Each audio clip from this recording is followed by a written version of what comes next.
نحمده نصلي على رسوله الكريم أما بعد أعوذ بالله من الشيطان الرجيم بسم الله الرحمن الرحيم رب اشرح لي صدري ويسر لي أمري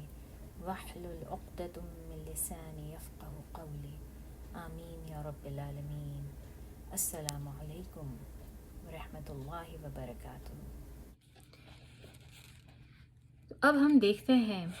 کہ جہاد جو فرض ہوا وہ کیا وجوہات تھیں جن کی وجہ سے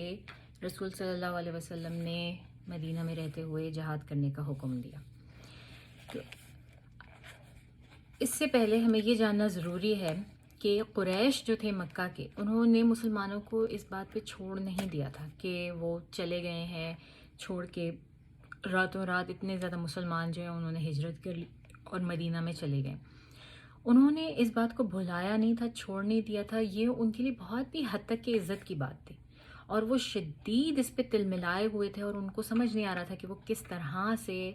اس کو اپنا ری ایکشن ظاہر کریں اور ان کو کوئی موقع ملے اور وہ جا کے جو ہے وہ مسلمانوں کو، سارے مسلمانوں کو ایک ساتھ قتل کر ڈالیں. تو ایسا نہیں تھا کہ مسلمان مدینہ میں آ گئے تھے تو وہ بڑے محفوظ ایک دم سے ہو گئے تھے اور اب ان کو کوئی خطرہ نہیں تھا قریش کی طرف سے. ان کو مسلسل خطرات تھے، اور نہ صرف یہ کہ ان کو خطرات تھے بلکہ قریش کی طرف سے ان کو دھمکیاں بھی آ رہی تھیں، کیونکہ مدینہ میں تو ہر طرح کے لوگ تھے اور ان میں منافق بھی موجود تھے. اور منافقوں کا سردار جسے کہا جاتا ہے عبداللہ بن ابی سلول، یہ وہ شخص تھا جس کو رسول اللہ صلی اللہ علیہ وسلم کی آمد سے پہلے مدینہ کا ایک طرح سے سو کالڈ کنگ بنانے والے تھے مدینہ کے لوگ. تو اس کو بہت زیادہ اس چیز کی تکلیف تھی کہ اس کی پوزیشن جو ہے وہ ختم ہو گئی، بالکل چھن گئی رسول اللہ صلی اللہ علیہ وسلم کے آنے کی وجہ سے. اور اس نے بھی اسلام قبول نہیں کیا بلکہ یہ بھی اندر ہی اندر سازشوں میں گٹھ جوڑ میں لگا رہا، اور اس کا کانٹیکٹ جو ہے وہ قریش کے ساتھ تھا، ابو جہل وغیرہ کے ساتھ تھا. وہ اس کے تھرو مدینہ کی خبریں لیتے تھے اور اس کو ایک طرح سے کٹھ پتلی کی طرح استعمال کرتے تھے کہ تم اندر سے یہ کرو گے وہ کرو گے. تو یہ عبداللہ بن ابی سلول جو ہے یہ آپس میں پھوٹیں بھی ڈلواتا رہتا تھا اور رسول صلی اللہ علیہ وسلم کے خلاف کوئی نہ کوئی چھوٹی موٹی جو ہے وہ سازشیں بھی کرتا رہتا تھا. تو ایک دفعہ جو ہے یہاں تک کہ ایک دفعہ اس نے ایک چھوٹی سی ایک گروپ بھی جمع کر لیا حملہ کرنے کے لیے. تو رسول صلی اللہ علیہ وسلم کو اس بارے میں پتہ چلا اور وہ پہنچ گئے ان کے پاس، اور جاتے ہی انہوں نے جو ہے ان کو کہا کہ تم لوگوں کے اوپر تو قریش کی جو ہے وہ کسی قسم کے کوئی تھریٹ نہیں ہے، ٹھیک ہے، اور وہ وہاں بیٹھ کے تمہارے لیے کوئی پلاٹ یا کوئی سازشی وہ نہیں بنا سکتے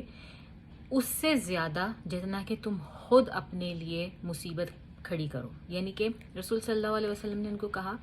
کہ قریش دور بیٹھ کے جو ہے وہ تمہارے لیے اتنا بڑا گڑھا نہیں کھود سکتے، اتنی مصیبتیں نہیں کھڑی کر سکتے،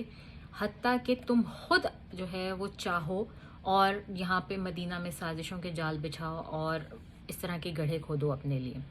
تو کیا تم جو ہے لڑنا چاہتے ہو اپنے ہی بھائی بندھوؤں سے، ان کا خون بہانا چاہتے ہو؟ اس کے بعد رسول صلی اللہ علیہ وسلم نے جب ان کو اس طرح سے کہا، اور مطلب میں ظاہر ہے میں اس جذبے کے ساتھ یا اس ایموشن کے ساتھ میں نہیں کہہ سکی، لیکن رسول اللہ صلی اللہ علیہ وسلم نے جب یہ کہا تو یہ لوگ، یہ جسے کہتے ہیں گروپ جو ہے یہ چھٹ گیا اور یہ لوگ سب چلے گئے اپنے. اور ظاہری طور پر یہ عبداللہ بن ابی سلول جو ہے یہ بھی مسلمان ہو گیا، کہنے کو یہ بھی مسلمان ہو گیا اور اس نے اطاعت قبول کر لی رسول اللہ صلی اللہ علیہ وسلم کی، لیکن دل میں اس کے نفاق تھا جو کہ ہمیں بار بار آگے پتہ چلتا رہے گا. لیکن ظاہری طور پہ اس کو اندازہ ہو گیا کہ رسول صلی اللہ علیہ وسلم اتنے اسٹرانگ ہیں اور ان کی جو بیک ہے، ان کو جو لوگ سپورٹ کر رہے ہیں وہ سب کے سب وہ اتنے اسٹرانگ ہیں کہ اس کی اپنے ایک چھوٹے سے گروپ کے ساتھ جو ہے وہ کوئی بھی چلی ہوئی چال شاید کامیاب نہیں ہو سکتی. تو اس نے جو ہے وہ اس طرح سے فی الوقت بظاہر طور کے اوپر اپنی مخالفت چھوڑ دی رسول صلی اللہ علیہ وسلم سے، لیکن یہ اندر ہی اندر قریش سے ملا رہا اور ان سے گٹھ جوڑ کرتا رہا. اس کے علاوہ سعد بن معاذ رضی اللہ تعالیٰ عنہ جو کہ غالباً اوس کے بہت مطلب بڑے لیڈرز میں سے تھے اور بہت بڑے اسلام کے ہیلپر، رسول اللہ صلی اللہ علیہ وسلم کے بہت بڑے ہیلپر رہے مدینہ میں، وہ اس دوران جو ہے عمرے کی نیت سے مکہ گئے. اب یہ ہم جانتے ہیں کہ عمرہ اور حج وغیرہ تو یہ لوگ عرصے سے کرتے تھے، طریقے ان کے غلط تھے اور سب کچھ تھا، لیکن اب سعد بن معاذ جو ہیں یہ مسلمان ہو گئے اور یہ عمرے کی نیت سے مکہ گئے. اور مکہ میں جانے کا وہی طریقہ کہ ان کو کسی نہ کسی کی جو ہے وہ چاہیے، بیک چاہیے، سپورٹ چاہیے، کہ کوئی ان کا ہونا چاہیے جو ان کو اپنی پناہ میں لے کر کروائے، ادروائز سروائیو کرنا مشکل تھا. تو امیہ بن خلف جو کہ مکہ میں موجود تھا وہ ان کا رشتہ دار تھا. یہ اس کے پاس گیا اور امیہ بن خلف کو انہوں نے پیغام بھیجا کہ میں آ رہا ہوں، اور اس نے کہا کہ ٹھیک ہے تم آ جاؤ، کوئی مسئلہ نہیں، کیونکہ ان کی قرابت داریاں، رشتہ داریاں ہر طرح سے تھیں آپس میں. اور تو یہ جب سعد بن معاذ جس وقت امیہ بن خلف کے پاس گئے، انہوں نے اس سے کہا کہ مجھے کوئی ایسا وقت بتاؤ کہ جب خانہ کعبہ ارد گرد سے خالی ہو تو میں اس وقت جا کے اپنے طریقے سے طواف کروں گا اور نماز وغیرہ پڑھوں گا، کیونکہ یہ مسلمان ہو چکے تھے. تو امیہ ان کے ساتھ گیا، سعد بن معاذ کے ساتھ گیا، اور یہاں تک کہ انہوں نے طواف کیا اور اپنا عمرہ ادا کیا. اور اس دوران ابو جہل کی نظر ان کے اوپر پڑ گئی. اب ابو جہل ان کو نظر آیا اور اس نے کہا کہ او ابو سفیان، یہ کون ہے تمہارے ساتھ آدمی جو کہ جس کو تم طواف کروا رہے ہو یا عمرہ کروا رہے ہو؟ تو اس نے بتایا کہ یہ جو ہے وہ سعد بن معاذ ہے. تو اس نے ابو جہل نے ڈائریکٹ سعد بن معاذ سے کہا کہ میں دیکھ رہا ہوں کہ تم تو مکہ میں بڑی آزادی سے اور بڑی سیفلی جو ہے وہ گھوم رہے ہو اور طواف کر رہے ہو، جبکہ تم نے ہمارے مکہ کے لوگوں کو اپنے پاس پناہ دی ہوئی ہے جو یہاں سے بھاگ کر چلے گئے ہیں، اور انہوں نے اپنا ریلیجن بھی بدل لیا ہے. تو اگر تو تمہارے ساتھ جو ہے یہ امیہ بن خلف نہ ہوتا یا تمہیں اس مکہ کے آدمی کی سپورٹ نہ حاصل ہوتی تو پھر میں دیکھتا کہ تم کیسے سیفلی واپس اپنی فیملی میں جاتے، تو ہم تمہیں یہاں سے نہیں جانے دیتے. یعنی کہ سیدھا ابو جہل نے دھمکی دے دی سعد بن معاذ کو نا، کہ تم یہاں آئے کیسے، تو ہم تو تمہیں نہیں اس طرح جانے دیتے ادروائز. اس پر سعد رضی اللہ تعالیٰ عنہ، آپ ان کی عقل مندی دیکھیں، انہوں نے بڑے آرام سے تحمل سے اپنی آواز اونچی کی، اور اونچی کر کے جو ہے انہوں نے جواب میں کہا کہ واللہ اگر تم مجھے آج یہاں پر یہ طواف کرنے سے روکو گے تو میں تمہیں اس چیز سے روک دوں گا جو اس سے کہیں بڑی تمہارے لیے بہت بڑی ہے اور بہت امپورٹنٹ ہے، اور وہ ہے تمہارا ٹریڈ روٹ، جو کہ تم مکہ سے جب گزرتے ہو اوپر کی طرف جانے کے لیے، شام جانے کے لیے، سیریا جانے کے لیے جو تم ٹریڈنگ کرتے ہو وہ مدینہ سے ہو کر گزرتے ہو. تو سعد بن معاذ نے کہا میں تمہارا وہ روٹ بند کر دوں گا. تو اس کے اوپر ابو جہل خاموش ہو گیا، اور یہ سعد بن معاذ کی طرف سے بڑی وائز تھریٹ تھی، ایک ایسی تھریٹ تھی جس کو بعد میں اللہ تعالیٰ نے اگنالج بھی کیا. تو اس طرح سے جو ہے نا، اس طرح کے واقعات کانسٹنٹلی پہلے ہو رہے تھے. یہ ہم بدر سے پہلے کا جو سارا دور ہے وہ دیکھ رہے ہیں، اور قریش کی طرف سے کچھ نہ کچھ اس طرح سے ہوتا رہتا تھا، اور رسول صلی اللہ علیہ وسلم کو انفارمیشن ملتی رہتی تھی کہ قریش جو ہے وہ کسی بھی وقت آ کے حملہ کر دیں گے. قریش نے یعنی کہ کچھ نہ کچھ وہ افواہیں بھی پھیلاتے رہتے تھے کہ ہم کسی بھی وقت جائیں گے اور جا کے ایک حملہ کر دیں گے. یہاں تک کہ ایک رات اتنے بے چین ہوئے رسول اللہ صلی اللہ علیہ وسلم، اتنے بے چین ہوئے کہ حضرت عائشہ کے حجرے میں تھے، انہوں نے کہا اور اللہ سے دعا کی کہ یا اللہ کاش آج کوئی بندہ ہوتا کہ جو کچھ دیر کے لیے جو ہے نا وہ پہرے داری کرتا تو میں آرام سے ذرا سو لیتا. تو اتنے میں اب بیٹھے ہوئے تھے کہ ان کو تلواروں کی اور جو سارے کے سارے ہتھیار تھے ان کی چھنکنے کی، ان کے کھنکھنانے کی آواز آئی باہر سے. تو انہوں نے رسول اللہ صلی اللہ علیہ وسلم نے پوچھا کہ کون ہے باہر، کون ہے؟ تو باہر اس وقت جو ہے جو صحابی تھے وہ ایک صحابی آئے اور انہوں نے کہا کہ میں جو ہے آج رات مجھے لگا سعد بن ابی وقاص تھے، اور انہوں نے کہا کہ رسول اللہ میرا خیال تھا کہ آج رات آپ کو کچھ خطرہ ہے، تو میں نے سوچا کہ میں آپ کی حفاظت کے لیے پہرے داری کروں گا آج. تو اس طرح رسول اللہ صلی اللہ علیہ وسلم نے ان کو بہت دعا دی اور ان کا شکریہ ادا کیا، اور اس رات وہ آرام سے سوئے، اور سعد بن ابی وقاص نے ان کی پہرے داری کی. یہ سعد بن ابی وقاص ہیں جن کا بھی ہم تھوڑی دیر پہلے ذکر کر رہے تھے، وہ سعد بن معاذ تھے. تو یہ دونوں سعد بہت بڑے جلیل القدر صحابہ میں سے ہیں، اور آگے آپ ان کی سٹوریز سنیں گے کہ کیا انہوں نے کس طرح سے اسلام کی خدمت کی اور رسول اللہ صلی اللہ علیہ وسلم کے کیسے فرما بردار اور وفادار تھے. اور پھر اسی طرح سے جو ہے نا کئی دفعہ ایسا ہوتا کہ لوگ اکثر آتے اور صحابہ کرام آ کے رسول اللہ صلی اللہ علیہ وسلم کو کہتے کہ آپ سو جائیے اور ہم ہیں یہاں پہ پہرے داری پہ، آپ فکر نہ کیجیے. اور اکثر رسول اللہ صلی اللہ علیہ وسلم کہتے کہ تم لوگ فکر نہ کرو، اللہ تعالیٰ ہے میری حفاظت کے لیے، تم لوگ جاؤ اپنا کام کرو. تو اس طرح سے وہ اپنے گھر کے اوپر سے کھڑے ہو کے ڈوم میں سے جیسے پیپ کر کے تھوڑا سا دیکھ کے ان کو اور کہہ دیتے کہ بے شک لوگوں چھوڑ دو مجھے، میں اللہ کی پناہ میں ہوں اور تم لوگ جاؤ اور کرو. تو یہ سب کچھ چل رہا تھا، یہ سب کچھ جو ہے وہ ابھی چل رہا ہے، اور کوئی کسی قسم کی اس میں مطلب جسے کہتے ہیں نا کمی نہیں آ رہی. قریش کی طرف سے دھمکیوں میں بھبکیوں میں کوئی کمی نہیں آ رہی. کیا کریں؟ تو اس سارے دور میں جب یہ سچویشن اتنی کرٹیکل تھی اور قریش جو ہے اپنی انٹینشنز بار بار ان کو بتا رہے تھے، تو اللہ تعالیٰ نے مسلمانوں کے اوپر جہاد جو ہے وہ فرض کر دیا. اب جہاد اللہ تعالیٰ نے کس طرح سے فرض کیا؟ سورہ حج کی آیت 39 جو ہے اس میں ہمیں بڑا کلیئر جہاد کا حکم نظر آتا ہے. جن مسلمانوں سے لڑائی کی جاتی ہے ان کو اجازت ہے کہ وہ بھی لڑیں، کیونکہ ان پر ظلم ہو رہا ہے اور خدا یقیناً ان کی مدد پر قادر ہے. تو یہ اللہ تعالیٰ نے بڑی کلیئر آیت جو نازل کی، اس کے ساتھ حج جو ہے وہ لوگوں کے اوپر فرض ہو گیا. اور پھر اللہ تعالیٰ خود ہی جو ہے وہ اس کی جسے کہتے ہیں نا ان اے براڈر سینس اس کی وجہ بھی بتا رہے ہیں کہ کیوں حج کیا گیا، کیوں فرض کیا گیا ہے ان کے اوپر جہاد. اور وہ یہ ہے کہ یہ وہ لوگ ہیں جو اپنے گھروں سے ناحق نکال دیے گئے. ہاں یہ کہتے ہیں کہ ہمارا پروردگار خدا ہے، اور اگر خدا لوگوں کو ایک دوسرے سے نہ ہٹاتا رہتا تو صومعے اور گرجے اور یہودیوں کے عبادت خانے اور مسلمانوں کی مسجدیں جن میں خدا کا بہت سا ذکر کیا جاتا ہے ویران ہو چکی ہوتی. جو شخص خدا کی مدد کرتا ہے خدا اس کی مدد ضرور کرتا ہے، بے شک خدا توانا و غالب ہے. یہ وہ لوگ ہیں اگر ہم ان کو ملک میں دسترس دیں تو نماز پڑھیں اور زکوٰۃ ادا کریں اور نیک کام کرنے کا حکم دیں اور برے کاموں سے منع کریں، اور سب کاموں کا انجام خدا ہی کے اختیار میں ہے. تو اس طرح سے اللہ تعالیٰ نے اس کی توجیہ بھی بیان کر دی کہ کیوں ان لوگوں کو دیا گیا ہے، کیونکہ اب اللہ تعالیٰ خود ان کے حق میں گواہی دے رہے ہیں کہ یہ ایسے لوگ ہیں سارے رسول اللہ صلی اللہ علیہ وسلم ان کے صحابہ کرام کہ جب ان کو دسترس دی جائے گی تو یہ اسلام قائم کریں گے دنیا میں. تو اس طرح سے جو ہے وہ جہاد ہمارے پاس قائم ہو گیا.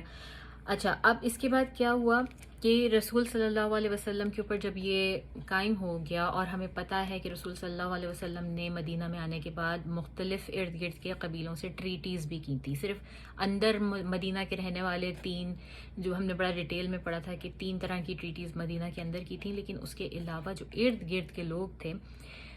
جو چھوٹے چھوٹے قبائل میں رہتے تھے ان کے ساتھ بھی ایک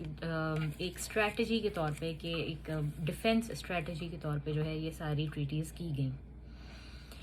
اسپیشلی جو کہ روٹس آپ کے بنتے ہیں، کامن روٹس ہوتے ہیں. ظاہر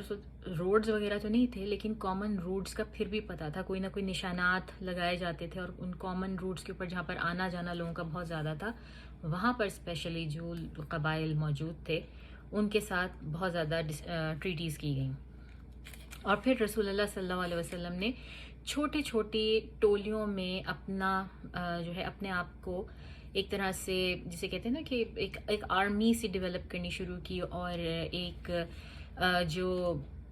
ان کو چھوٹی چھوٹی ٹولیوں میں جو ہے نا وہ مشن دے کر بھیجا کہ یہاں پر جاسوسی کرنی ہے، یہاں پہ یہ دیکھنا ہے، یہاں پہ جا کے یہ پتہ کر کے آؤ. اس طرح یہ کام کرنے شروع کر دیے اپنے آپ کو، اپنے ڈیفنس سرکل کو مضبوط بنانے کے لیے. اور پھر اس کے علاوہ جن چھوٹی چھوٹی جھڑپوں کی وجہ سے بدر کی بنیاد پڑی وہ کیا تھیں؟ مسلمانوں نے جو ہے نا وہ چھوٹی چھوٹی ملٹری ایکٹیویٹیز شروع کر دی اس طرح کی کہ تھوڑے سے سروے پیٹرولز کرتے تھے، کہیں پہ جا کے پتہ کر کے آتے تھے، کوئی خبر لے کر آتے تھے یا کہیں کسی کی جاسوسی کرتے تھے. رسول اللہ صلی اللہ علیہ وسلم ان کو جس طرح سے دیتے تھے حکم، اس طرح سے کرتے تھے. اور رسول صلی اللہ علیہ وسلم کا یہ سب کرنے کا یہ بھی مقصد تھا کہ مدینہ میں رہنے والے جو جوز ہیں، جو کرسچنز ہیں اور جو پولیتھیسٹ ہیں، جو منافق ہیں، ان سب کو یہ پتہ چل جائے کہ مسلمانوں کا گروہ اب اتنا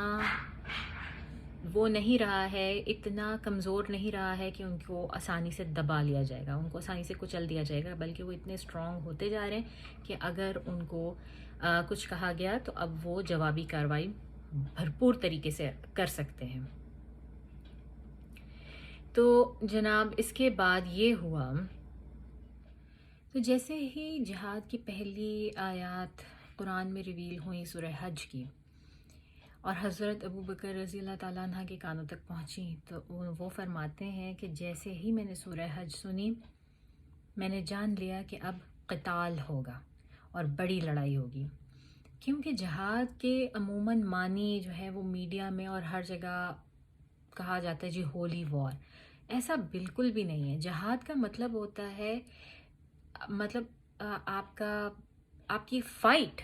اٹس یور فائٹ، لیکن اٹ could بی ڈفرینٹ. یہ ضروری نہیں ہے کہ یہ آپ وہی والا جہاد ہو جس میں کہ تلوار لے کے اور بس قتال ہو رہا ہے ہر ایک کا. یہ وہ نہیں، اس کو قتال کہتے ہیں. وہ قتال فی سبیل اللہ کہلاتا ہے. جہاد کی اور دوسری سٹیجز ہیں اور دوسری فارمز ہیں. جس طرح 4 سٹیجز ہیں بیسیکلی جہاد، جو کہ مسلمانوں پر اللہ تعالیٰ نے جس طرح سے فرض کیا جہاد. جس میں پہلی سٹیج جو ہے وہ نان ملٹری جہاد ہے، جس کو ہم جہاد بن نفس کہتے ہیں. صرف اور صرف اپنے ساتھ جہاد، اپنے آپ کو بہتر سے بہتر بنانا، اپنی بری عادتوں کو، اپنے پرانے اعمال کو اور اطوار کو بدلنے کی کانسٹنٹ کوشش، اور شیطان کے ساتھ ایک لڑائی جو آپ کی جہاد بن نفس میں ہوتی ہے، وہ آپ کی یہ پہلی سٹیج ہے.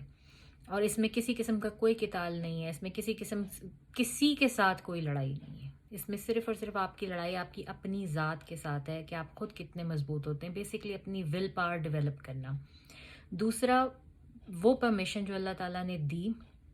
لڑنے کی، لیکن یہ والنٹیریلی بیسس پہ تھی. یہ کسی کے اوپر فرض نہیں تھا کہ آپ ٹھیک ہے آپ لڑنا چاہتے ہیں آپ لڑیں، نہیں لڑنا چاہتے کوئی مسئلہ نہیں. یہ والنٹری بیسس پہ تھا. پھر تیسری سٹیج میں جہاد کو واجب کیا گیا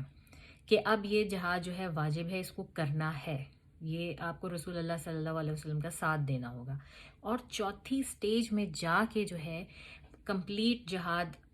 جو کہ تمام مشرکین کے خلاف جس کو پرسکرائب کیا گیا، جس کو قتال فی سبیل اللہ کہتے ہیں، وہ پھر فرض کیا گیا. اور جہاد کی فرضیت جو ہے یہ اس کے اوپر علماء اختلاف کرتے ہیں، کیونکہ شروع میں یہ جہاد تقریباً 150 سال تک جو ہے وہ چلا. اور دنیا میں جو اسلام پھیلا وہ موسٹلی اس کی وجہ سے پھیلا. اور اس کے بعد سے یہ اس طرح سے نہیں ہوا، اور اس طرح سے اس کی کنڈیشنز پوری نہیں ہوئیں یہ جس طرح سے یہ اس وقت تھا. اور اس سے یہ بھی پتہ چلتا ہے کہ اسلام کی شروعات میں لوگ جہاد کی انٹرپریٹیشن یہ نہیں لیتے تھے جو کہ اب لیتے ہیں، بلکہ انہیں پتہ تھا کہ اس کا ایک وقت ہے اور ایک وجہ ہے، کہ کوئی ریزن ہے اس کا پراپر، اس کی ایک وجہ ہے. اور پھر اس کے لیے آپ کو حاکم وقت جو آپ کا خلیفت اس وقت کا ہو، اس کی اجازت طلب ہے. اور جب ضرورت ہوتی ہے تو تمام مسلمانوں کو خلیفہ کی طرف سے پیغام دیا جاتا ہے اور وہ اکٹھے ہوتے ہیں، اور جب وہ جہاد کہلاتا ہے. ادروائز یہ وہ جہاد نہیں ہے، یعنی کہ اب مسلمانوں کے اوپر اس طرح سے جہاد قتال فی سبیل اللہ فرض نہیں ہے جس طرح سے رسول اللہ صلی اللہ علیہ وسلم کے دور میں اللہ تعالیٰ نے کیا تھا. تو جب کوئی ضرورت نہیں ہو جہاد کی تو قتال کی، تو قتال نہیں کیا جائے گا. لیکن باقی کے جو جہاد ہیں، جہاد بن نفس ہے، اور وہ والنٹیرلی یا واجب جہاد، جو ظاہر ہے ہر کوئی مطلب اینیمی ٹیریٹری سے بچنے کے لیے یا اس کی باؤنڈریز پہ اگر کوئی بیٹھے ہوں مسلمان، تو ان کو اپنے آپ کو سیف کرنے کے لیے اور وہ سب جو کرنا ہوتا ہے وہ سب تو چلتا رہتا ہے. لیکن یہ ایک جس کو کہ ہولی وار کہا جاتا ہے ویسٹ میں بہت زیادہ، یا قتال فی سبیل اللہ، وہ فرض اس طرح سے نہیں ہے جب تک کہ اس کے لیے تمام شرائط پوری نہ ہوتی ہوں. اچھا جی، تو اب جب جس وقت یہ جہاد اللہ تعالیٰ نے فرض کیا تو اس وقت صرف اور صرف قریش ٹارگٹ تھا. اس وقت اور کوئی ٹارگٹ نہیں ہے اس وقت. حالانکہ مدینہ میں بھی مشرک بھی رہتے ہیں، جوز بھی رہتے ہیں، کرسچنز بھی رہتے ہیں، کسی کو ٹارگٹ نہیں کیا جا رہا، صرف اور صرف قریش کو ٹارگٹ کیا جا رہا ہے. اور وہ بھی اس لیے کہ انہوں نے جو کچھ کیا پہلے مسلمانوں کے ساتھ، اور جو وہ کانسٹنٹلی کر رہے ہیں، جو وہ تھریٹس بھیج رہے ہیں، جو وہ طرح طرح سے بیچ میں نفاق ڈالنے کی کوشش کر رہے ہیں، لوگوں کو لڑوانے کی کوشش کر رہے ہیں، مسلمانوں پر سٹل ظلم کر رہے ہیں. ابھی بھی کچھ مسلمان باقی تھے مکہ میں جو نہیں نکل سکتے تھے، کچھ عورتیں، بچے، بوڑھے. میں نے کافی زیادہ پہلے بھی جو ہے وہ ان کے قصے بیان کیے، اور ان پہ مظالم ڈھائے جا رہے تھے مسلسل. تو اس کی وجہ سے جو ابھی جو یہ اس وقت کا جو جہاد ہے یہ صرف اور صرف ان کے لیے اللہ تعالیٰ نے فرض کیا ہے. دو طرح کے ملٹری ایکسپیڈیشن جو ہیں وہ رسول اللہ صلی اللہ علیہ وسلم سے منسلک ہیں. ایک کو ہم کہتے ہیں غزوہ اور دوسرا ہے سریہ. غزوات وہ ہیں جس میں رسول اللہ صلی اللہ علیہ وسلم نے خود بنفس نفیس شرکت کی ہے، اور خود وہ لیڈر تھے اس کیمپین کے، آرمی کمانڈر تھے، اور لوگوں نے ان کے انڈر جو ہے وہ فائٹ کی. اور سریہ وہ کیمپینز ہیں جس میں رسول صلی اللہ علیہ وسلم نے خود شرکت نہیں کی بلکہ کسی اور کو اپنے بہاف پہ کمانڈر بنا کے بھیجا. اور سریہ ضروری نہیں ہے کہ یہ پراپر فائٹ ہی ہوئی ہو، یہ چھوٹے چھوٹے ایکسپیڈیشن مشنز بھی ہو سکتے ہیں، یہ چھوٹے چھوٹے جو جاسوسی کے مشن بھی ہو سکتے ہیں. تو کبھی 2-3 لوگوں کو کہیں بھیجا جا رہا ہے، کہیں 4-5 لوگوں کو بھیجا جا رہا ہے، یہ بھی سارے کے سارے سریہ میں شامل ہوتے ہیں. اور علماء میں جو ہے کافی وہ اس معاملے میں اختلاف پایا جاتا ہے. ایک صحابی کے مطابق رسول صلی اللہ علیہ وسلم نے 19 غزوات میں شمولیت اختیار کی اور صرف ایک حج کیا. اور یہ بریدہ رضی اللہ تعالیٰ عنہ ایک اور صحابی ہیں، ان سے مروی ہے کہ رسول صلی اللہ علیہ وسلم نے 19 غزوات میں شرکت کی، ان میں سے 8 میں قتال کیا، جو کہ کیا تھے بائی نیم: بدر، احد، احزاب، مریسیہ، قدید، خیبر، مکہ اور حنین. جبکہ ایک اور صحابی سے ہمیں یہ لسٹ تھوڑی سی ڈفرینٹ ملتی ہے، وہ اس طرح سے ہے: بدر، احد، احزاب، بن المستلق، خیبر، مکہ، حنین اور طائف. تو یہ سب مطلب تھوڑی سی ان کی وہ ہیں کہ جس میں رسول صلی اللہ علیہ وسلم نے خود سے شرکت کی اور قتال کیا. اور سریہ جو ہیں وہ اتنے زیادہ ہیں کہ ان کا کاؤنٹ نہیں ہے. کسی سیرہ کے جو اسکالر ہیں وہ کوئی تو کہتے ہیں کہ رسول صلی اللہ علیہ وسلم نے 24 سریہ جو ہے ان کی لائف ٹائم میں ہوئے. ابن اسحاق سے ہمیں 30 کی لسٹ ملتی ہے، ابن الواقدی سے ہمیں 48 کا نمبر ملتا ہے، اور ابن الجوزی سے ہمیں 56 کا نمبر ملتا ہے. تو اس طرح سے سریہ کی جو تعداد ہے وہ اس کے بارے میں کوئی بھی فور شور نہیں کہا جا سکتا. ہاں لیکن جو غزوات ہیں ان وہ بائی نیم موجود ہیں، جن کا ہم نے ذکر کیا کہ بدر، احد، احزاب، یہ تو ہر جگہ کامن ہے. اس کے علاوہ بن المستلق، مریسیہ، قدید، یہ وہ ہیں جن کے بارے میں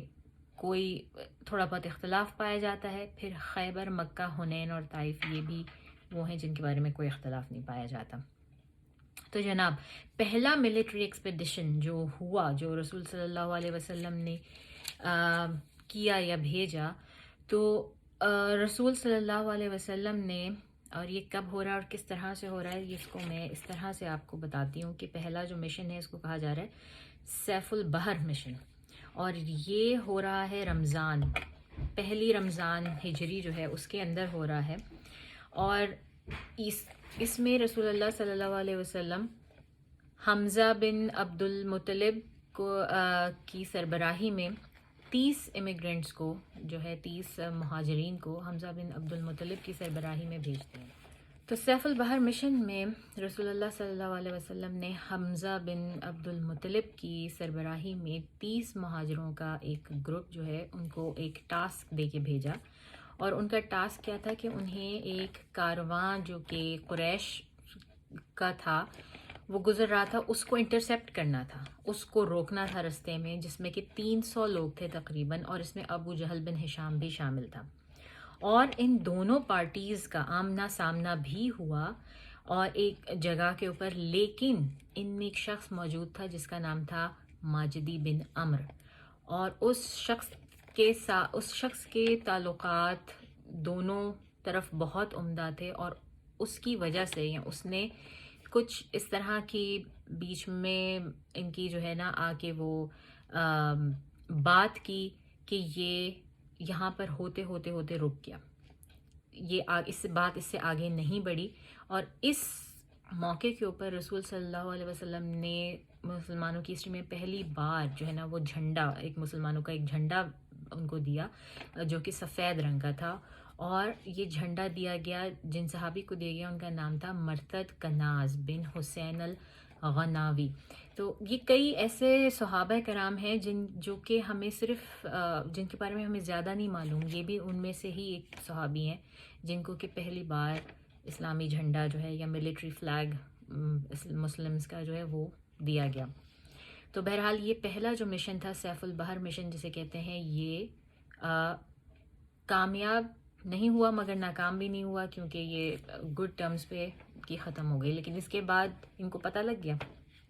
قریش کو پتہ لگ گیا کہ now Muslims have the power they can intercept anywhere. اس کے بعد جو مشن ہے وہ اگلے ہی مہینے شوال میں ہو رہا ہے، اور اس کو کہتے ہیں ربیع کا مشن، اور اس میں رسول صلی اللہ علیہ وسلم نے عبیدہ بن الحارثہ جو بن المطلب جو تھے، ان کو 60 گھڑ سواروں کے سر پہ ان کو جو ہے وہ کمانڈر بنا کے، اور ان کو ایک جگہ پہ بھیجا جس کا نام تھا بطن الربیع، جہاں پر سے ان کو ابو سفیان کے ساتھ آنے والے ایک کارواں کو انٹرسیپٹ کرنا تھا، جو کہ تقریباً 200 آدمیوں پہ مشتمل تھا۔ یہاں پر تھوڑی بہت ایروز کی جو ہے نا ایکسچینج ہوا، تھوڑا بہت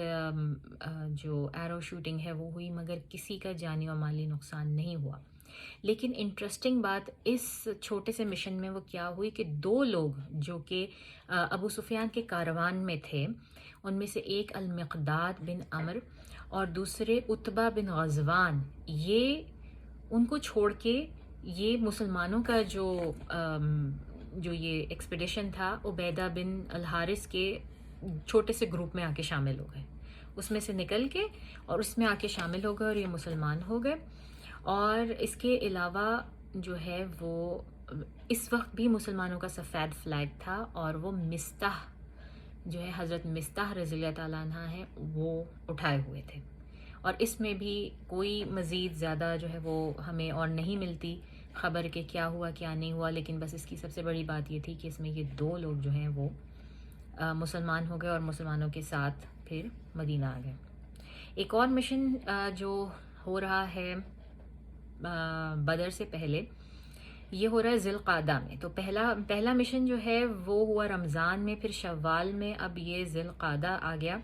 اور ذی القعدہ میں رسول صلی اللہ علیہ وسلم سعد بن ابی وقاص کی سربراہی میں 20 گھڑ سواروں کو بھیجتے ہیں، اور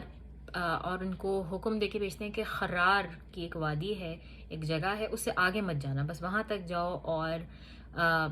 خبر لے کر آؤ میرے لیے۔ تو 5 دن کے مارچ کے بعد یہ وہاں جاتے ہیں تو دیکھتے ہیں کہ وہاں سے قریش کا کوئی کاروان آلریڈی گزر چکا ہے۔ ان کو پتہ کس طرح چلتا ہے؟ وہاں کیمل ڈنگ پڑی ہوئی ہے، نشانات ہیں، اور پتہ لگ رہا ہے کہ یہاں پہ کوئی کاروان جیسے رات ٹھہر کر اور گیا ہے آگے۔ تو یہ 5 دن کا سفر کر کے وہاں جاتے ہیں، اور وہاں پہ یہ جب ان کو پتہ چلتا ہے کہ وہ گزر چکے ہیں تو پھر یہ وہاں سے ویسے ہی واپس آ جاتے ہیں۔ اس کے بعد ابوا اور ودان کا جو ایک مشن ہے وہ کہلاتا ہے۔ تو اس کی میں آپ کو سٹوری یہ بتاؤں کہ اب ہوا یہ کہ رسول صلی اللہ علیہ وسلم نے ظاہر ہے جب ان کے اوپر جہاد کا فرض ہو گیا حکم، تو یہ تو اب ایسے تو نہیں تھا کہ انہوں نے خالی ہاتھوں پیروں سے تو نہیں لڑنا تھا، مسلمانوں کے پاس وہ کچھ بھی نہیں تھا، ان کے پاس نہ تلواریں تھیں، نہ ان کے پاس کوئی زرہیں تھیں، نہ گھوڑے تھے اتنے زیادہ، نہ کیملز تھے، کچھ بھی ایسا نہیں تھا جس سے کہ وہ پراپر فائٹ کر سکتے۔ تو اس کا طریقہ یہ وہی تھا جو کہ سعد بن معاذ نے سجیسٹ کیا تھا جب وہ کرنے گئے تھے، کیا کہتے ہیں، اپنا عمرہ کرنے گئے تھے مکہ۔ تو یہی طریقہ تھا کہ جو مکہ سے جو مدینہ سے ہو کر گزرنے والے قریش کے قافلے ہیں ان کے اوپر حملہ کیا جائے، ان میں سے مال غنیمت حاصل کیا جائے اور اسی کو استعمال کیا جائے ان کے خلاف. ایک تو اس سے یہ بھی ہوگا کہ جب ان کے قافلوں پہ جب حملہ کیا جائے گا اور ان کا تجارت کا مال غصب ہو جائے گا تو ان کی ویسے ہی پاور جو ہے وہ کم ہو جائے گی، ان کی وہ معاشی طور پہ کمزور پڑ جائیں گے، تو شاید وہ حملہ نہ کریں یا آگے سے اپنی حرکتوں سے باز رہیں. ایک تو اس کا یہ ریزن تھا، اور دوسرا یہ کہ مسلمان انٹائٹلڈ تھے اس دولت کے بھی اور ان لوگوں کی جانوں کے بھی، ظاہر ہے جو انہوں نے ان کے ساتھ اتنا زیادہ برا کیا تھا. تو رسول صلی اللہ علیہ وسلم نے جیسے سنا کہ قریش کا قافلہ جا رہا ہے تو آپ نے وہاں پہ لوگوں کو بھیجا، اور یہی جو میں نے ابھی آپ کو بتایا الخرار کا انویژن وہ یہ تھا، لیکن ان کو وقت میں روک نہ سکے، آمنا سامنا ہی نہیں ہوا. لیکن اس کے نتیجے میں کم از کم یہ ہوا کہ کچھ مقامی جو قبیلے تھے ان سے مذاکرات ہوئے، اور ان سے مذاکرات کر کے کچھ الائنسز طے پا گئیں. اور ان الائنسز کے بارے میں بھی میں آپ کو بتاتی ہوں کہ وہ اس طرح سے تھا کہ رسول اللہ صلی اللہ علیہ وسلم جو ہے خود اب یہ جو واقعہ اس میں خود رسول صلی اللہ علیہ وسلم نکل رہے ہیں، اور یہ الابوا اور ودان کا اس کو کہا جاتا ہے انویژن، اور یہ دونوں جگہوں کے نام ہیں. رسول صلی اللہ علیہ وسلم کی سربراہی میں 70 مہاجروں کا یہ گروپ جو ہے یہ گیا، اور انہوں نے ایک کارواں جو کہ اونٹوں پر تھا، قریش کا ہی تھا، ان کو جو ہے وہ انٹرسیپٹ کیا، ان کو روک لیا. اور یہ لوگ کہاں یہ پہنچے؟ ودان تک. اچھا، اور بغیر کسی انسیڈنٹ کے یہ لوگ ودان تک پہنچ گئے، اور یہ گئے اسی کارواں کے پیچھے تھے. اور لیکن یہی ہوا کہ یہ کارواں کو اس سے پہلے کہ یہ روکتے وہ کارواں وہاں سے گزر چکا تھا. اب وہاں سے گزر کے وہ کتنا آگے چلا گیا تھا، ان لوگوں کی لمٹ یہیں تک تھی، یہ اس سے آگے نہیں جا سکتے تھے. لیکن یہ ہوا اس کیمپین کے نتیجے میں یہ ہوا کہ عمر بن مخشی ایک اور سردار تھے جن کو دمری ایک اور سب ٹرائب تھا جو وہاں کا، ان کے نام کافی مشکل ہیں، آئی نو یاد رکھنے کی ضرورت نہیں ہے، لیکن میں اسی لیے دیکھ کے پڑھ رہی ہوں کہ میں زیادہ غلطی نہ کروں. تو یہ عمر بن مخشی الدمری جو ہیں ان کے ساتھ رسول اللہ صلی اللہ علیہ وسلم کا ایک پہلا معاہدہ ہوا. اور اس معاہدے کی شرائط یا شقیں کیا تھیں کہ یہ معاہدہ رسول اللہ صلی اللہ علیہ وسلم جو کہ اللہ کے نبی ہیں ان کا بنی دمرہ کے ساتھ ہے، جس میں یہ اسٹیبلش کیا جاتا ہے کہ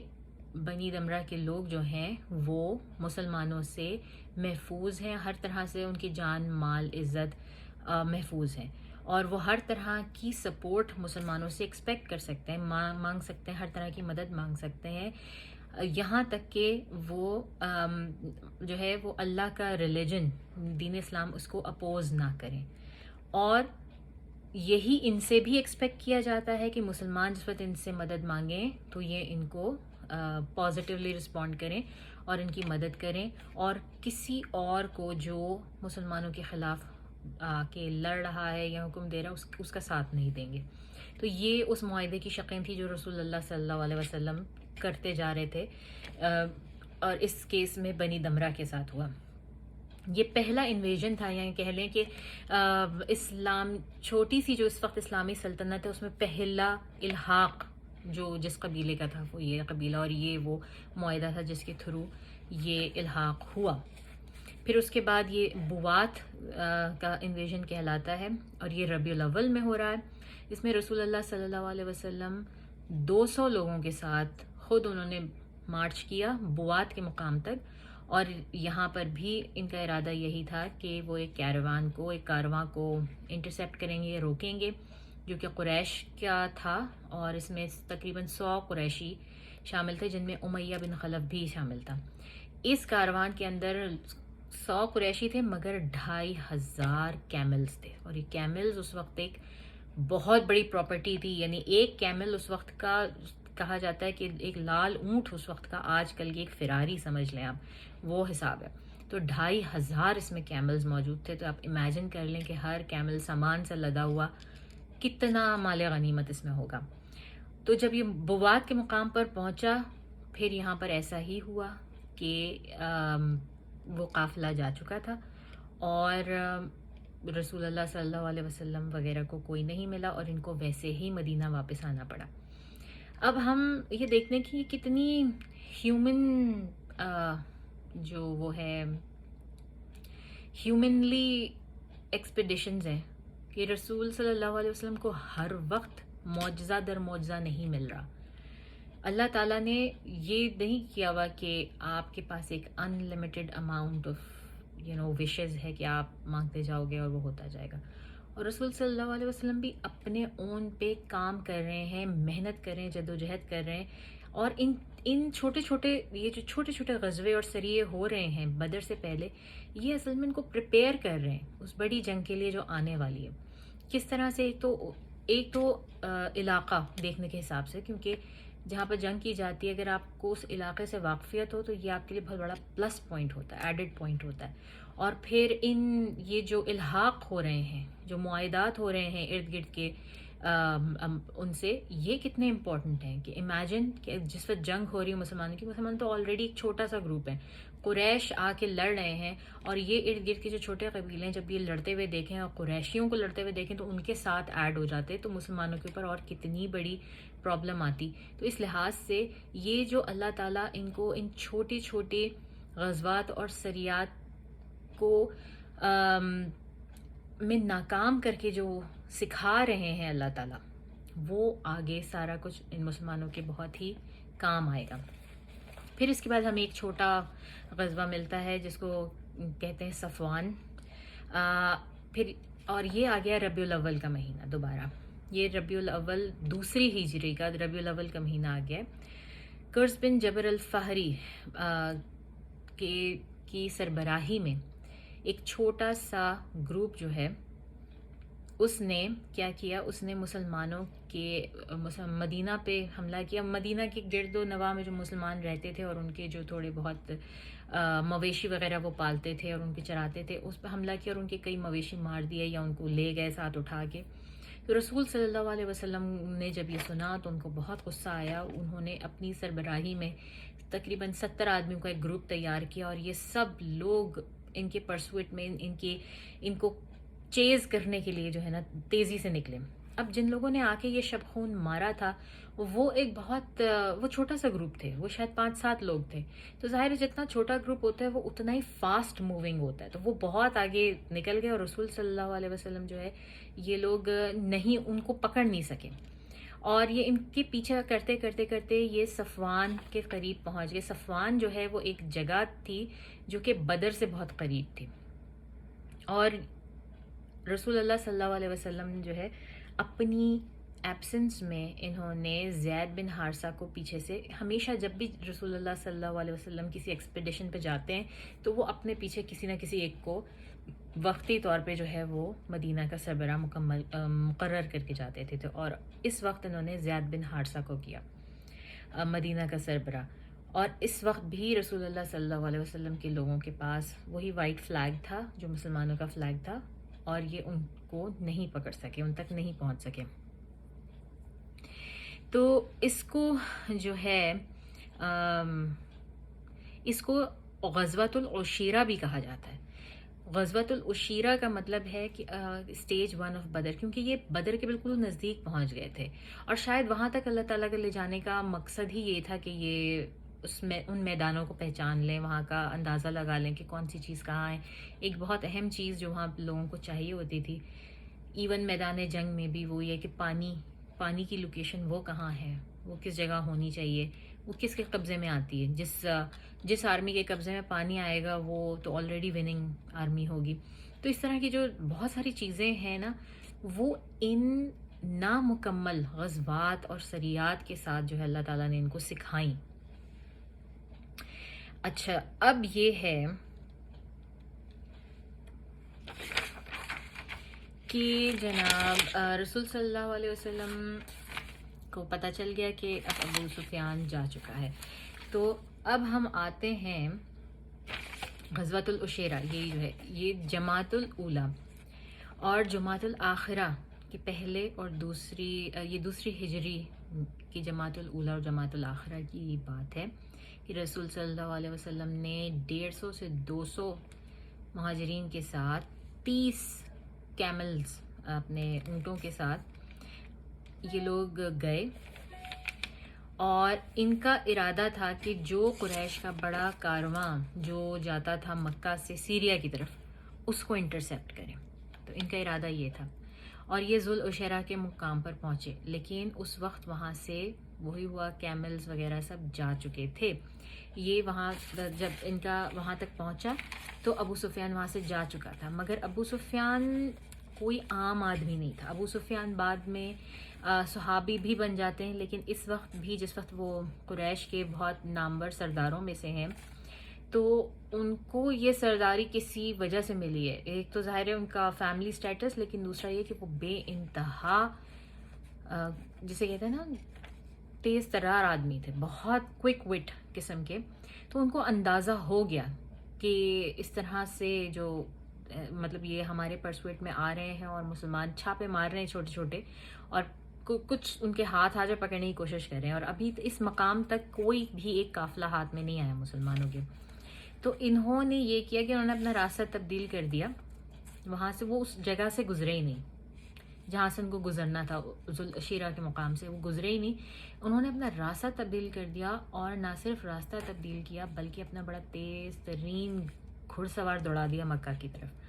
اور ایسی پوئٹری کر کے بھیجی کہ بس تم لوگ اگر تم لوگوں میں ذرا بھی ہمت ہے اور تم چاہتے ہو کہ تمہارے مال بچ جائے اور جو کچھ تمہارا کاروبار بچ جائے اور تمہارے لوگ بچ جائیں، تو بس اب تم لوگ تیار کر لو، اب آرمی اپنی تیار کرو اور حملہ کرنے کے لیے تیار رہو، کیونکہ تمہارے مال اور جان بہت خطرے میں مسلمانوں سے، اور وہ کسی بھی وقت ہم پر حملہ کر دیں گے. ہمارے کاروان کے اوپر حملہ ہو جائے گا، اور کاروان کے پاس اتنے سیکیورٹی گارڈ، اتنا اسلحہ اور اتنا نہیں ہے کہ ان کا مقابلہ کر سکیں. تو اس کے اوپر جو ہے وہ قریش نے اپنی آرمی جو ہے وہ وہاں پر اکٹھی کرنی شروع کر دی. تو یہ ہوا. پھر یہ ہوا کہ ایک اور واقعہ ہوا جس کو کہتے ہیں غزوۃ البدر صغریٰ. یعنی کہ یہ غزوۃ البدر نہیں ہے، لیکن یہ اتنی قریب ہے، یا یہ وہ عوامل ہیں بہت قریب کے جنہوں نے غزوہ بدر کی بنیاد ڈالی. اور وہ کیا تھا کہ غزوہ عشیرہ جو ہے وہ سٹیج 1 کہلاتی ہے، اور یہ غزوہ بدر صغریٰ کہلاتی ہے، چھوٹی غزوہ بدر. تو اس میں کیا ہوا، کیونکہ بدر کے مقام پہ تو ہوئی مگر یہ قریش کے ساتھ نہیں ہوئی. تو یہ لوگ جس وقت قریش کے ایک اور الائز وہاں پر موجود تھے، یہ جن ہم جو ارد گرد کے چھوٹے چھوٹے قبائل تھے ان کی باتیں کر رہے ہیں، تو یہ وہاں پر کوئی اور قبیلہ تھا جو کہ الائز میں تھا، اور یہ وہ غزوہ بدر صغریٰ ہے جس میں کہ انہوں نے رات کے مدینہ پر حملہ کیا اور مویشی مار ڈالے، اور کئی کیملز کو چرا لیا اور ایمبش کیا، اور پھر ان کے پیچھے رسول اللہ صلی اللہ علیہ وسلم گئے. یہ جو میں نے ابھی آپ کو بتایا، تو یہ تھوڑے ڈفرینٹ لکھے ہوئے بک میں اور پھر میرے نوٹس میں، اس لیے یہ دوبارہ آیا ہے. تو یہ غزوۃ البدر صغریٰ تھا کہ یہ ہوا. اور پھر یہ نخلا مشن بھی اس کو ہی کہتے ہیں کہ نخلا کے مقام پر جا کے جو ہے ان کو یہ وہاں سے بھاگ نکلے. تو اللہ تعالیٰ نے ان کو اس طرح سے بدر کے مقام کا جو ہے نا وہ سارا کا سارا وہ دکھایا. اب رسول صلی اللہ علیہ وسلم کو یہ بھی اندازہ ہو گیا کہ ان کو ایک انٹیلیجنس فورس کی کتنی ضرورت ہے، کہ ایسے جو ان کے لیے جاسوسی کریں اور خبریں لے کر آئیں. اور تو رسول صلی اللہ علیہ وسلم نے باقاعدہ انٹیلیجنس گروپس بھی جو ہے نا ان کو ترتیب دینا شروع کر دیا. اور اس کے بعد یہ ہوا کہ رسول صلی اللہ علیہ وسلم نے ایک گروپ جو تھا وہ بھیجا، اور اس کا یہ تھا مہاجروں کے 5 لوگ غالباً رسول اللہ صلی اللہ علیہ وسلم نے جو ہے وہ چنے مہاجرین سے. اور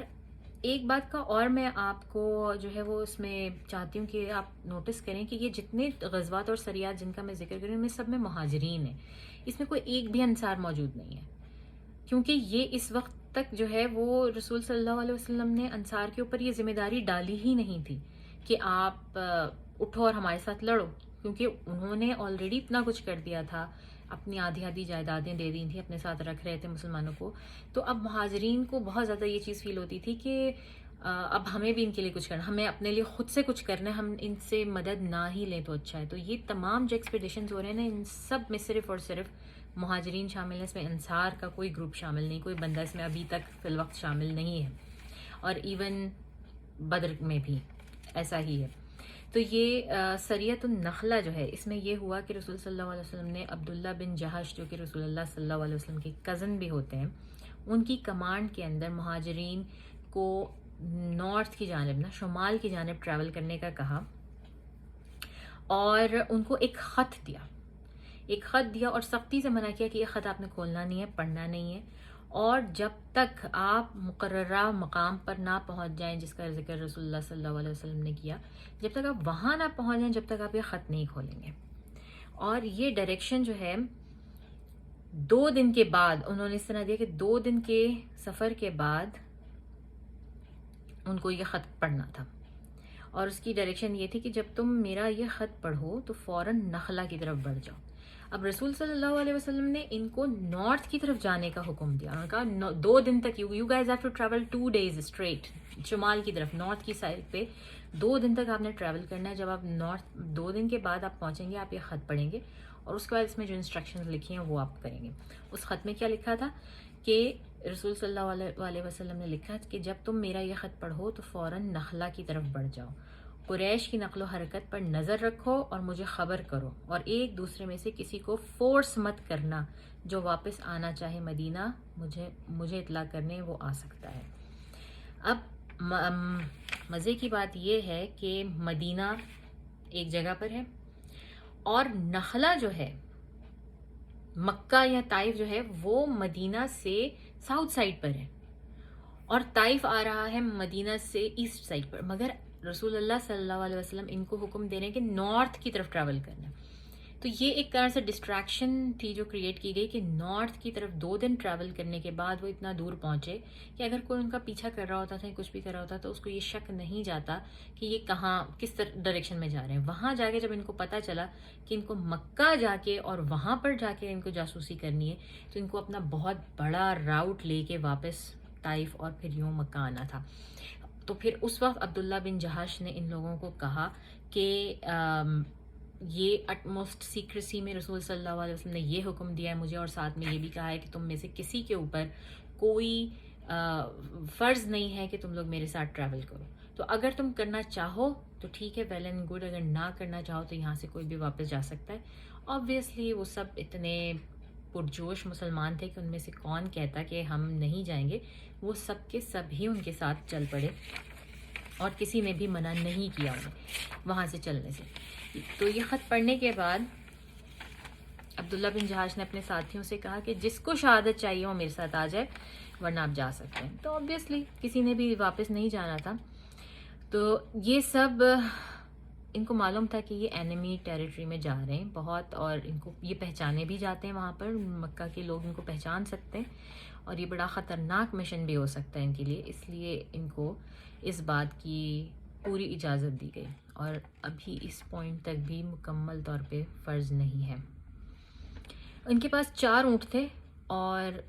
سمجھیں کہ 2 لوگ ایک پہ، یہ 8 لوگ تھے، تو 2 لوگ جو تھے وہ ایک اونٹ کے اوپر سوار ہوتے تھے. اور مسلمان کے پاس کبھی بھی ایسا نہیں ہوا کہ جتنے بندے اتنی سواریاں، تو ہمیشہ سے یہ چیز ہم دیکھتے آ رہے ہیں. اور کیملز جو ہوتے ہیں، وہ جو اونٹ ہوتے ہیں، وہ بڑی نوٹوریس قسم کی اسپیشیز ہے جس کا اپنا ہی دماغ ہوتا ہے. اسے کہتے ہیں جب ان کا اپنا دماغ گھومتا ہے تو کسی کی نہیں سنتے، بس جہاں من کیا اس طرف نکل گئے. تو یہ لوگ رات کے وقت کہیں پہ ریسٹ کر رہے تھے ایک وادی میں، تو ان میں سے ایک اونٹ جو ہے نا وہ غائب ہو گیا، وہ نکل گیا، اپنی رسی کھل گئی اس کی، یا کیا ہوا کہ وہ ادھر ادھر ہو گیا. اور اس اونٹ کے اوپر 7 بن ابی وقاص اور عتبہ بن غزوان تھے اس اونٹ کے سوار. تو جب انہوں نے دیکھا کہ ان کا اونٹ بھاگ گیا ہے، تو اب انہوں نے کہا کہ کیا کریں، اور اونٹ بہت قیمتی متاع تھا اس وقت کے لیے. تو اب انہوں نے یہ ڈیسائیڈ کیا سب لوگوں نے، عبداللہ بن جہاش کی پارٹی نے، کہ ٹھیک ہے یہ دونوں رک جائیں گے یہاں پہ اور یہ اپنا اونٹ تلاش کریں گے اور باقی ہم اپنا مشن جاری رکھتے ہیں آگے، اور جس وقت ان کو اونٹ مل جائے گا تو یہ آ کے ہم سے مل جائیں گے۔ تو اس کے اوپر جو ہے وہ انہوں نے عمل کیا، اور اس طرح سے یہ تقریباً وہاں پہنچے 30 رجب تھا۔ جب یہ لوگ نخلا کے قریب نخلا پہنچے، سعد بن عبداللہ بن جہش کی پارٹی جو ہے جب نخلا پہنچی تو یہ 30 رجب تھا۔ اس سے پہلے کہ یہ اپنا کیمپ وہاں لگاتے انہیں دور سے ایک چھوٹا سا قافلہ آتا دکھائی دیا۔ یہ بہت بڑا قافلہ نہیں تھا، یہ قریش کا تجارتی سامان سے لدا ہوا تھا، اور اس میں کوئی خاص گارڈ بھی نہیں تھے۔ یہ 4-5 لوگ تھے اور 8-10 اونٹ تھے، یعنی کہ بہت ہی کنوینئنٹ سا۔ تو یہ سوچنے لگے کہ ہم بھی 6 لوگ تو ہم ہیں ہی، تو کیوں نہ ہم اس پہ حملہ کریں اور یہ سارا کا سارا مطلب مال غنیمت اور یہ سب کچھ یہ لوگ جو ہے وہ یہ سوچنے لگے۔ ابھی یہ سوچ ہی رہے تھے کہ پھر ان کے ذہن میں یہ چیز بھی تھی کہ رسول صلی اللہ علیہ وسلم نے ان کو صرف انفارمیشن لانے کا کہا ہے اور کوئی حکم نہیں دیا، اور تھوڑے بہت اور بھی ریزنز تھے، لیکن انہوں نے پھر بھی سارے ریزنز کو پیچھے ڈالا اور انہوں نے حملہ کیا، اور انہوں نے ان میں سے ایک آدھ گارڈ اس کو مار بھی ڈالا اور باقیوں کو اپنا قیدی بنا لیا اور سارے سامان کے اوپر قبضہ بھی کر لیا۔ اور اس کے بعد کہ جو ہے وہ بجائے اس کے کہ وہ جاتے اور مزید جو رسول صلی اللہ علیہ وسلم نے ان کو آرڈر دیا تھا وہ کام کرتے اور جا کے لے کر آتے، وہ بس یہ قافلہ جو چھوٹا سا تھا، جو مال غنیمت ان کے ہاتھ آیا، جو قیدی انہوں نے پکڑے، وہ لے کے وہ واپس مدینہ کی طرف آ گئے۔ اب رسول صلی اللہ علیہ وسلم نے جب یہ دیکھا یہ لوگ اس طرح آ رہے ہیں اور انہوں نے بات نہیں مانی، تو رسول صلی اللہ علیہ وسلم نے مال غنیمت بھی لینے سے انکار کر دیا، اور اور ان کو کہا کہ میں نے تم کو صرف وہاں پہ جاسوسی کرنے کے لیے اور انفارمیشن جمع کرنے کے لیے بھیجا تھا اور اس کا حکم نہیں دیا تھا۔ یہاں تک کہ یہود مدینہ بھی اس سے بہت خوش ہوئے۔ اور کیوں خوش ہوئے؟ کیونکہ یہ ایک بڑی مصیبت ایک طرح سے جو ہے نا وہ کریٹ ہو گئی تھی ان لوگوں کے لیے۔ اور کیوں یہ مصیبت ہو گئی تھی؟ وہ اس لیے ہو گئی تھی کیونکہ یہ مہینہ رجب کا تھا، اور رجب کا مہینہ آپ کو پتہ ہے 4 ماہ جو ہیں وہ ایسے ہیں جو کہ جن میں پہلے بھی جن کی حرمت ایسی تھی کہ اس میں جہاد اور قتال اور کسی قسم کی لڑائی جھگڑا مار پیٹ اور مطلب اس طرح کسی قافلے پہ حملہ کرنا وہ بالکل ممنوع تھا۔ لیکن یہ اور بات تھی کہ قریش جو ہیں وہ بار بار کسی نہ کسی بہانے سے ان کو چینج کر دیتے تھے، ان مہینوں کو وہ بالکل چینج کر دیا کرتے تھے اپنی مرضی سے۔ تو اب بھی انہوں نے یہی کیا کہ جو ہے اب رسول صلی اللہ علیہ وسلم کو بھی بہت تھا کہ یہ رجب کے مہینے میں اس طرح کر کے ہیں، حالانکہ یہ 30ویں رجب ہے، بالکل آخری دن ہے رجب کا اور اس کے بعد ختم ہو جانا ہے مہینہ، اس کے باوجود لیکن انہوں نے تو بہت بڑا، قریش نے ظاہر اس کو ایک بہت بڑا ریزن بنانا ہے مسلمانوں پہ حملہ کرنے کا یا کچھ کرنے کا۔ اور پھر رسول صلی اللہ علیہ وسلم نے ظاہر ہے ان کو یہ بھی سکھانا تھا اس وقت نو مسلموں کو کہ جو آپ کا کمانڈر ہوتا ہے، جو آپ کا نبی ہے، جو اس وقت آپ کو کمانڈنگ جو اتھارٹی ہے، اس کی بات ماننا کتنا ضروری ہے۔ ایسا نہیں ہے کہ آپ اپنی مرضی سے جا کے کچھ بھی کر لیں اور وہ ایکسیپٹیبل ہو، تو ان کو وہ بھی کرنا تھا۔ لیکن اس موقع کے اوپر پھر اللہ تعالیٰ جو ہے نا وہ ان کو گواہی دیتے ہیں۔ اللہ تعالیٰ سورہ بقرہ کی آیت 217 میں اللہ تعالیٰ نے اس واقعے کی جو تفصیل بیان کی ہے یا اس کا جو حکم دیا ہے وہ سورہ بقرہ کی آیت 217 میں ہے۔ میں 1 منٹ میں نکال رہی ہوں اور میں آپ کو پڑھ کے سناتی ہوں۔ اور دیکھیں ہم یہ آیات جو ہیں یہ پڑھتے رہتے ہیں اپنی زندگی میں، آئے دن ہم قرآن پڑھتے رہتے ہیں، لیکن ہمیں نہیں پتہ کہ کون سی آیت جو ہے وہ کس موقع پر نازل ہوئی۔ تو یہ سورہ بقرہ کی جو آیت نمبر 217 ہے، اے محمد صلی اللہ علیہ وسلم، لوگ تم سے عزت والے مہینوں میں لڑائی کرنے کے بارے میں دریافت کرتے ہیں، کہہ دو کہ ان میں لڑنا بڑا گناہ ہے، اور خدا کی راہ سے روکنا اور اس سے کفر کرنا اور مسجد حرام میں جانے سے روکنا اور اہل مسجد کو اس میں سے نکال دینا خدا کے نزدیک اس سے بھی زیادہ بڑا گناہ ہے، اور فتنہ انگیزی خون ریزی سے بڑھ کر ہے، اور یہ لوگ ہمیشہ تم سے لڑتے رہیں گے یہاں تک کہ اگر مقدور رکھیں تو تم کو تمہارے دین سے پھیر دیں، اور جو کوئی تم میں سے اپنے دین سے پھر کر کافر ہو جائے، کافر ہی مرے، تو ایسے لوگوں کے اعمال دنیا اور آخرت میں برباد ہو جائیں گے، یہی لوگ دوزخ میں جانے والے ہیں جس میں ہمیشہ رہیں گے۔ تو اس سے ہمیں کیا پتہ چلتا ہے؟ اس سے ہمیں یہ پتہ چلتا ہے کہ ٹھیک ہے لوگ آ کے آپ کے اوپر چڑھ رہے ہیں رسول صلی اللہ علیہ وسلم کے اوپر کہ یہ جو ہے وہ رجب کے مہینے میں، حرمت والے مہینے میں